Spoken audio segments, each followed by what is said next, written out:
Let us look at the evidence of the first witness to the IEBC inquiry.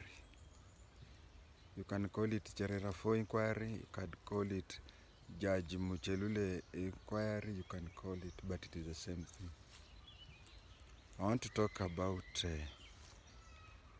events that happened during the first witness, Reverend Thumbi. I hope I'll give a holistic picture. I had said on my channel that if the 4 commissioners, all of them resigned, then the whole commission ends. But there was a suggestion by people from other quarters that even if the 4 commissioners resigned, the government can still find out an inquiry. It could change the scope of the inquiry to find out what happened then. What does the law and the Constitution say? The Constitution says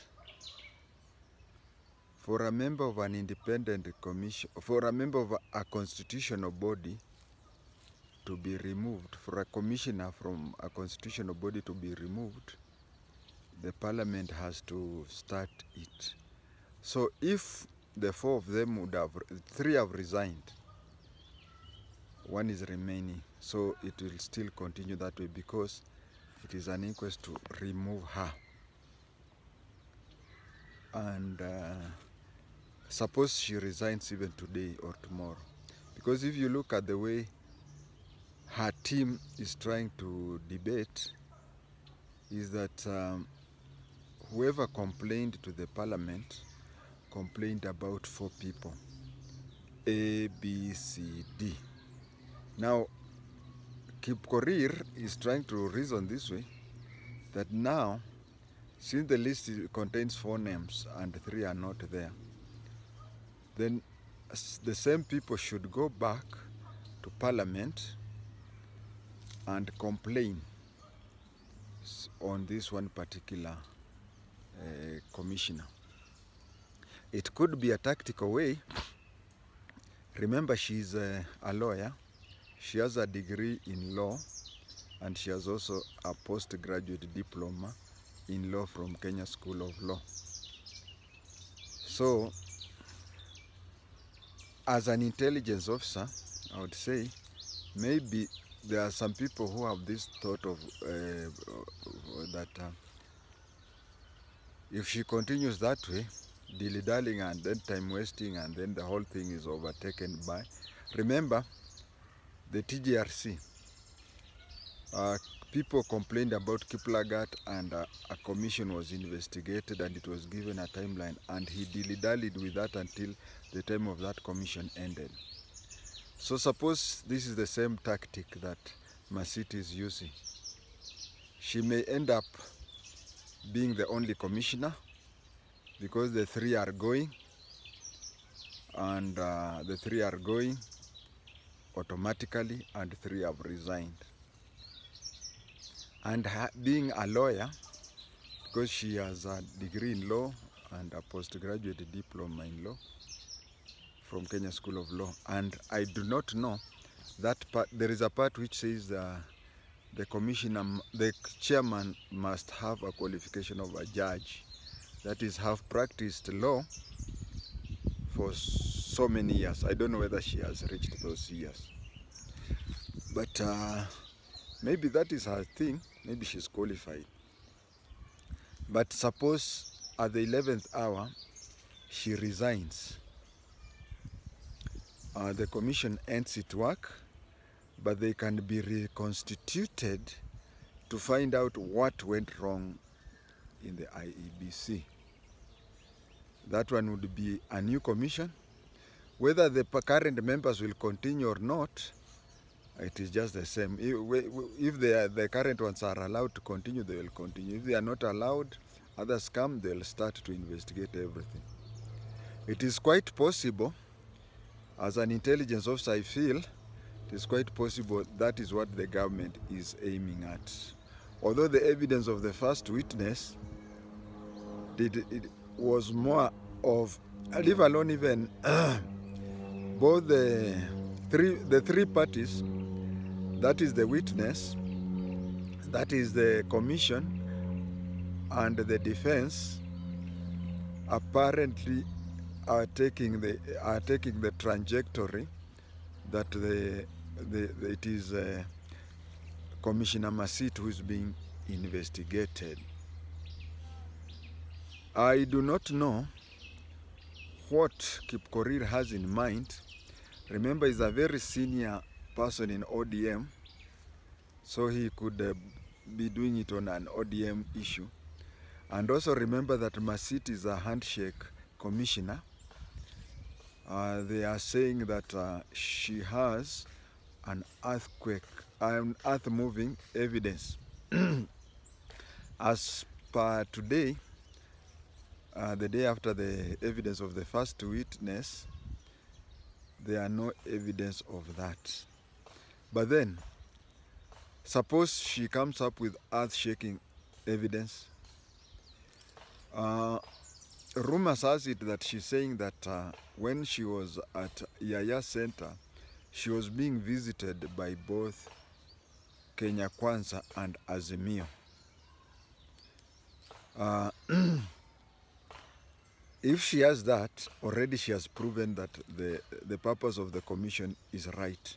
Because as a commissioner, as an IEBC commissioner, she is supposed only to meet with these people at designated places and not secret rendezvous. So she would have proven that. But suppose she even comes up with earth-shaking evidence to show that both UDA and Azimio were seeing her. Politicians, if you can remember the case of Kilonzo, Kethi Kilonzo, there is Madam Detei who complained that Kethi wanted to become a senator, yet she was not a registered voter. And Madam Detei even went ahead and said, I am the one who issued her with the fake. So politicians don't mind about being soiled so long as they win a case. So even if she comes up with the issue that UDA or even Kenya Kwanza people were seeing her or seeing them, those people will walk around. In fact, they'll take that as a CV and try to show how they worked hard to make Kenya Kwanza win the election. There is the trajectory that the lawyer is using. I don't know where he is driving at, because he even asked the witness if the witness has a degree in theology, governance, and security. I'll talk about security. In Kenya, security industry is the only industry that you can enter without a professional background.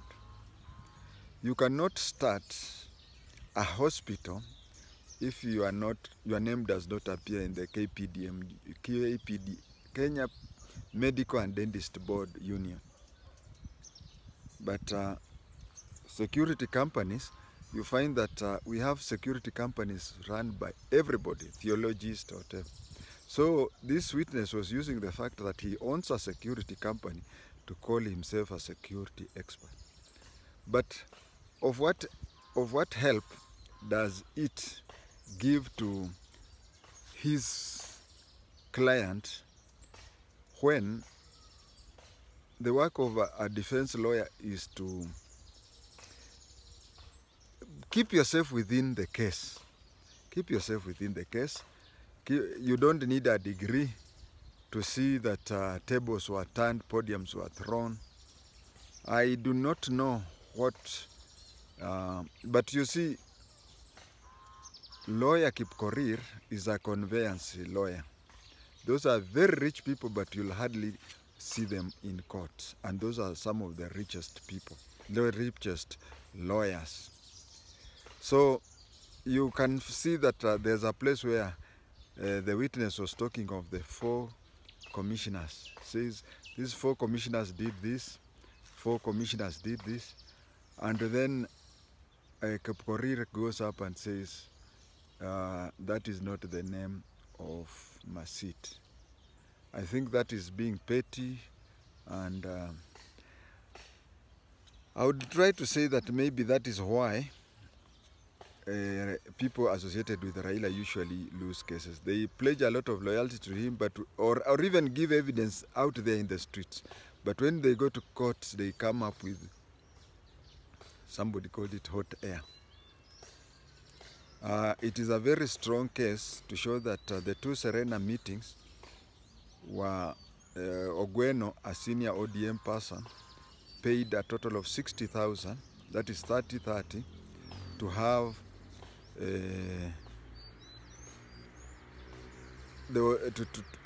to book the press conference. That is a very strong point. I do not know why Kipkorir was trying to insist that the first witness was a UDA agent. I do not see any jeopardy, even if, although the witness tried to say that he was a neutral observer, such things, but even if he said that he was a UDA agent, I do not see any evidential value that will come out to assist the case of Masit. But as an intelligence officer, you know, intelligence officers, we have one thing. We want to know what happened. So if Masit, because if today evidence are found that the 4 commissioners, each one of them was did not measure up to his or her expectation, they will be paid for the period they served, the 3 of them, because they resigned before the findings. Even if she resigns right now, before the findings, she will be paid for that time. But to me, the most important thing, I know of 2 relatives in the police who, when they were approaching their retirement, they had criminal cases. They took early retirement, and from what I know is that their colleagues felt that there was no need of jailing them once they have retired, so the cases were just terminated. So that is where I got the idea that if you retire, or if you resign just before you are convicted, then you get full benefits of that, irrespective of whether at the end of the evidence you'll be found guilty or not. But I want to support Commissioner Irene Masit if what she's doing is strictly for the Kenyans to know the truth. Being found guilty, not being paid dues, and being forever blocked from any it's called impeachment. If she is impeached, forever she'll never hold a public holiday, hold a public office. If telling Kenyans the truth means that she has to suffer that, then to me she's a hero. Because it is always good for people to know the truth, so that we can, for posterity. I have risked in my life before to know salary, to know payment, to know allowance, but I can confidently say that I'm happy with what I did, because forget about yourself. Let the future know exactly what happened. And as they say, the truth shall set you free.